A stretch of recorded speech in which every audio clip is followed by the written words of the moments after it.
a local center down in Rome, Georgia. Gary is here. Andy's in Raleigh. And so it's just something about being in a room with other guys and gals that get it, that know that God has called them, and know that sometimes it's discouraging, and sometimes you want to slap people, and sometimes you want to quit, and sometimes it's the best day of your life, and sometimes it's the worst day of your life, and sometimes those 2 days are back to back. And that's an unbelievable aspect of being called and being in the ministry. And so if that is you, if you're interested in doing something like this in your ministry setting, I've met people that are like 20 minutes west from here. I've met people from Miami that drove into town. We do this every month in a smaller setting. And if that's something that you're interested in, if you live in this area, then I want to connect you with Gary. He'd love to invite you to what he hosts every month here on his campus. But maybe you're in another area and you've heard a little bit about who LCN is, and you're like, hey man, if it's about making disciples, if it's about encouraging and building up other leaders and not just growing a church, but reaching an entire city with the gospel message, then like I want to know how to be a part. I want to get plugged in. We've got a booth right outside, big table. Rob is our director here.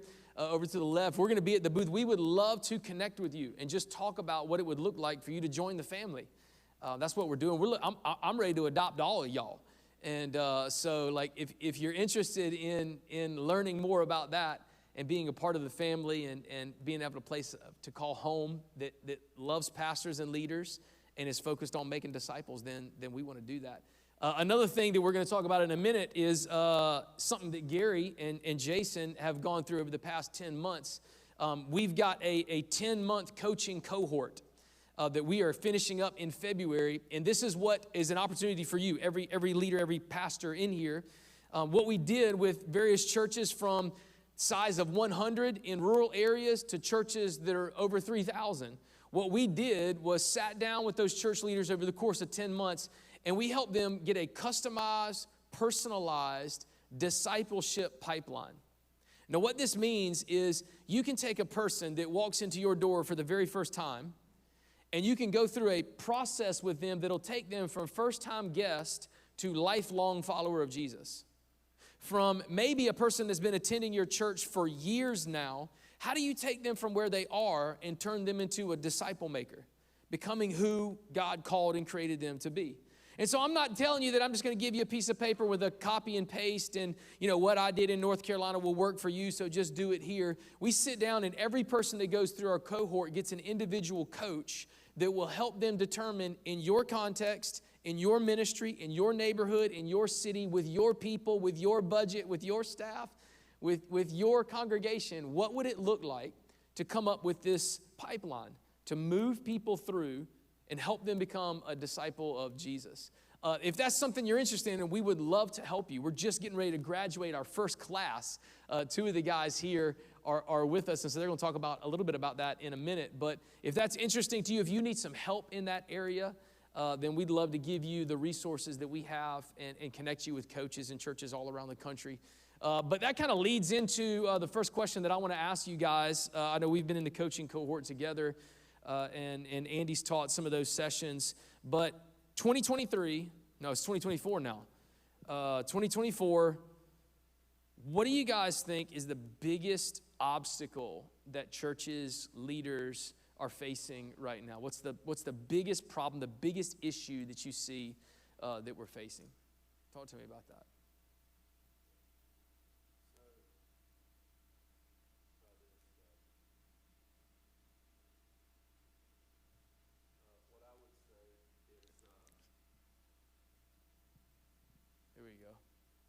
I could probably go without it, but Nathan, I led an attractional church for years, so I was really good at the attractional model, and I realized that it's not sustainable for me, and what you produce, you reproduce.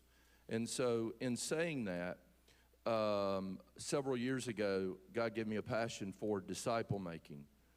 But there are a lot of times I feel like I'm the only one on the island with staff and some key leaders.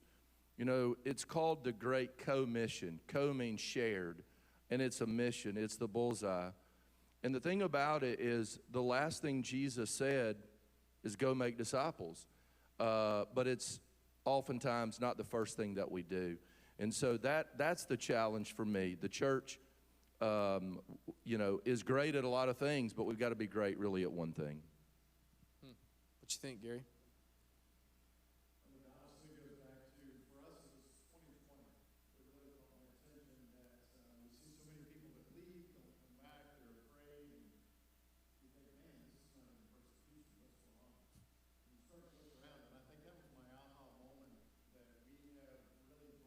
Into the church, and we've used whatever methods and means through the years to get people to come, but when the rubber really met the road, there wasn't a lot of depth. And I mean, to me, that was really almost a judgment on the ministry I had been involved in for so long. We had been in churches and grown churches, but where were the people that were sticking? Where were the ones that were really, they had a good, firm, solid foundation? And I think 2020 was that thing for me that caught my attention. And then when you look back and you talk about people going from this church to that church, and then this struggle, and the people that used to be, and you look at all that together, and I think the bottom line really was we've drawn people to become attenders, but we've not really made those disciples. And discipleship means that in the hard times you keep going, that when somebody lets you down in the church, you realize that God's faithful. And I just think, for me, as a pastor, I think I fell short in the discipleship aspect. And so this has really been good to just kind of hone that. We're working toward implementation now, but I think we're on the right path. So it's really been good, but I think that's where I fell short, and I don't know if you can relate to that, but it was my aha moment. Yeah, definitely. How many of you are pastors and leaders that sometime over the past 4 years you wanted to slap your people? This isn't on video. I'm not going to tell you. Yeah, amen. All right. So a couple of honest people. The rest of you are liars. Okay, that's awesome. During that season, man, I was confronted with the reality that I wasn't doing a good enough job as a pastor to lead my people to make disciples. I was venting to one of my friends about it. I was like, you won't believe what so-and-so did or what so-and-so said or what they haven't done. And he looked at me and he said, hey, Nathan, who's been their pastor the last 5 years? That's what I said. I was like, who are you? Come on in here, man. And it hit me. Hey, Nathan, you better get serious about making disciples. And whatever the next thing that happens, I don't want that to happen again. To our people. And so, Gary, man, I respect that, man. I'm right there with you. Andy, what do you think is the biggest issue facing the church today? Yeah, I think that was all great. I agree with all that. I think for most part, we're still trying to figure out what church looks like post-COVID. I mean, I hate to even say the word COVID, but it changed the way that we approach church. So for us, and what I see in the church is like our reach is bigger today than it was before COVID. But it looks radically different than it did before COVID.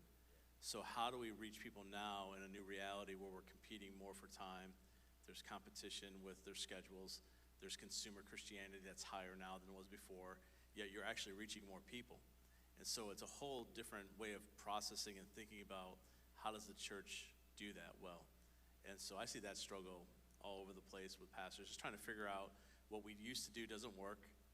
The message is the same, the Word of God's the same. That doesn't change, but how we do that has changed immensely, and trying to get people locked in and dialed in is a huge challenge.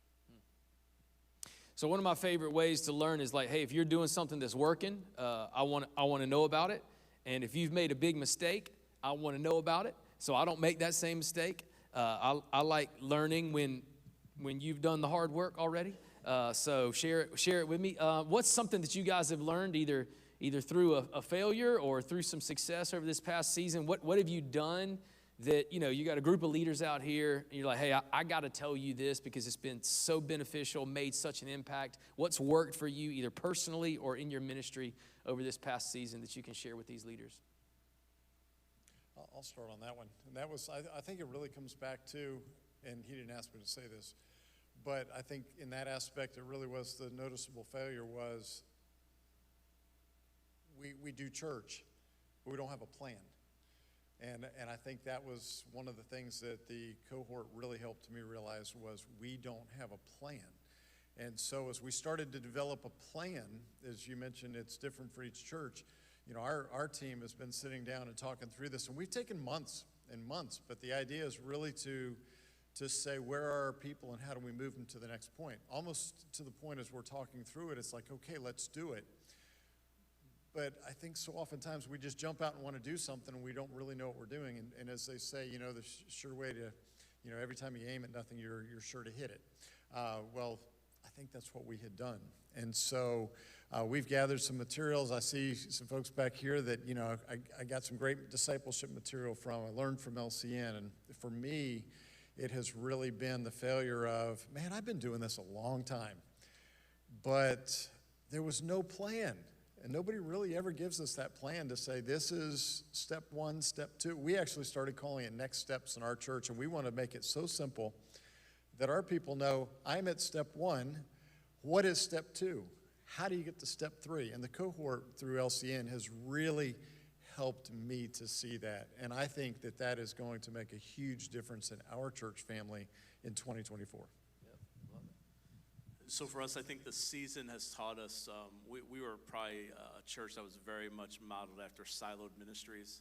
So every ministry had their own area. Don't mess with it. Kids, students, youth, young adults, all the way through. And it's not unique to a small or big church. It's just a reality. And so we've been able to get rid of that over the last season, which has been a huge help of breaking down all those like individual ministries that are just running their own thing and really galvanizing more around who we are as a church and what we're trying to accomplish together. And then the proven model that we've seen is when we work together, no matter what it is, whether it's an event or a program or just life, we do it so well, like so well. When we try to do our own individual things, we're competing over finances, over people, all this stuff like that. And so to us to be able just to stop doing some things, reprogram everybody, that it's all of us together instead of the siloed ministries. And then again, a quick plug for just networking. I view that for our city.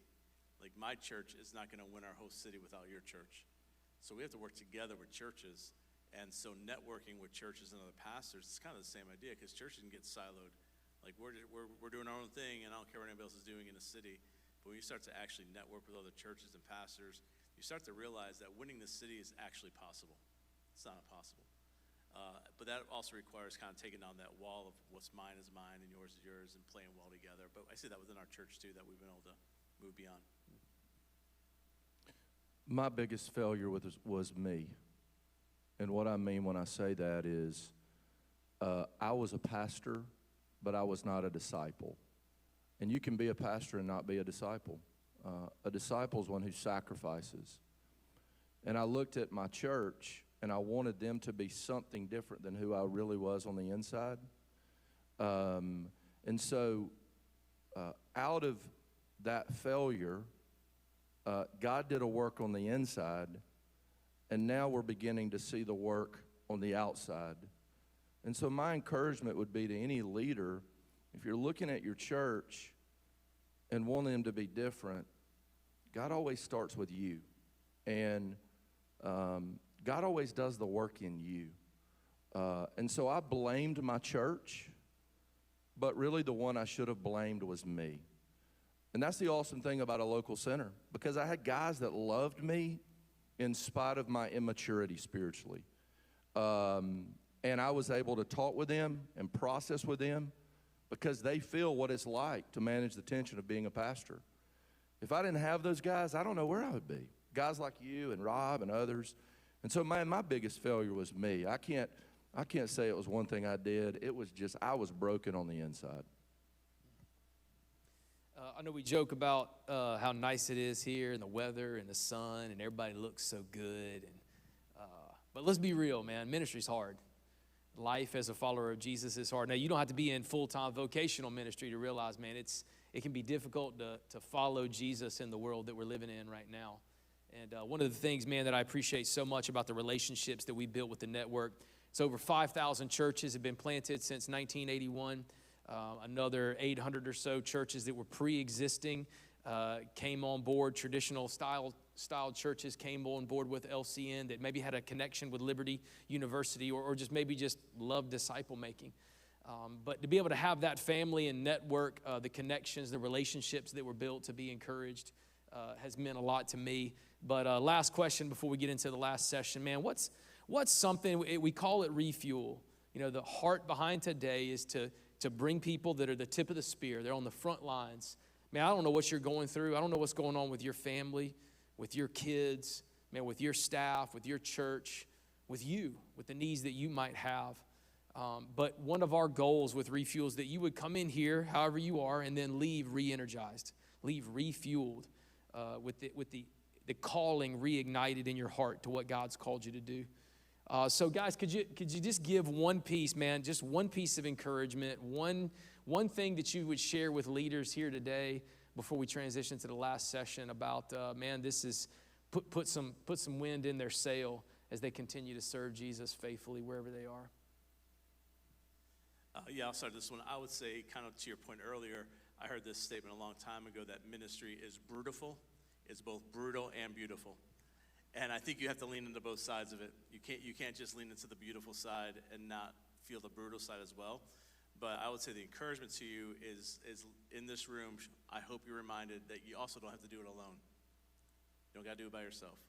You don't have to feel alone. You have to try to do it by yourself. You got people right down the street from you that can help you in both the brutal and the beautiful times. I want to tag team on that because I know we're going to invite you, and I'll just do it now, but our next time that we'll meet together here for our local center with LCN is on March 12th. And I say that to tag team on what Andy just said because the friends that I'm building in ministry and across our community, to me, is like the best thing I can tell you about today because times are hard.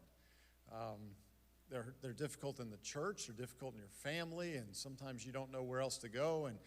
And you know, you'd say, oh, yeah, sure, we can talk to the people in the church. Yeah, and if they sense a weakness, they go, oh, you know, what's that guy doing leading? And it's a weird place to be as a pastor. But at the same time, you need some people that you can gather insight from, that you can have praying with you, that you can build the friendships. And I'll just be honest, we're part of not only LCN, but other groups in our community. And there's people I've met and friends that are here today that it's like, man, I'm so glad you're here because I can call you a friend. And we were at lunch with some friends that are also missionaries last week and talking about mission trips. And we're talking about what's happening in a particular denominational group. And we're talking about what's happening over here with churches and leaders. And man, the best thing I can encourage you with today is I hope that even in all the great sessions, that between the sessions you have connected with somebody today and you're beginning to build some good, tight relationships amongst other ministers. And if you don't have that, I want to invite you, again, we're going to meet our next time is here on March the 12th. And we'd love to have you. And most of it is just sharing ideas together, because we want everybody to be successful and praying together. And that's I hope that encourages you. Fuel is what keeps the engine going. And I ran out of fuel a lot in ministry. That's why it was hard.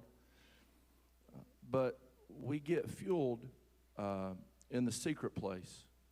And so our public life ought to model our private life. For many years as a pastor, I didn't have an active private life. Wasn't in sin, wasn't doing anything like that. But there wasn't that time of intimacy where I said, God, into me see right now. And so my encouragement would be, you have to get fueled every single day. And man, this is just the cherry on the top to get refueled, because you already got, when your tank's full, this thing right here just tops the tank off to get refueled. But you can't do that alone. You got to have others, other pastors and leaders that you encourage as well. And so that's what I've learned. Yeah, I appreciate that. Hey, I hope this has been helpful. At the last event that we did, I had a couple come up to me afterwards. Man and wife had been involved in ministry about 12 years, and the wife was crying, and the husband came up to me and he said, when we walked in the door, we had already decided that we were gonna quit, but we had already signed up for this, and so we just walked into the door, but we just realized, man, it's too hard. Where we're at is too difficult. We hadn't seen results. It feels like there's some unanswered questions and some prayers that are being voiced that God just hasn't answered yet. And he said, but as a result of today, my wife and I want to give it another try. And hey, listen, I told him, I was, hey, that's worth my plane ticket down here. to know that we're going to have that couple still on the front lines. So it's too soon to quit, all right? It's always too soon to quit. The mission is too important. God's not done with you yet. Let's keep our hands to the plow and keep our eyes focused on Jesus. We're going to stay in tune with the mission, and we're going to trust that God is going to give us everything that we need in order to accomplish the mission that he's called us to, and that's the Great Commission.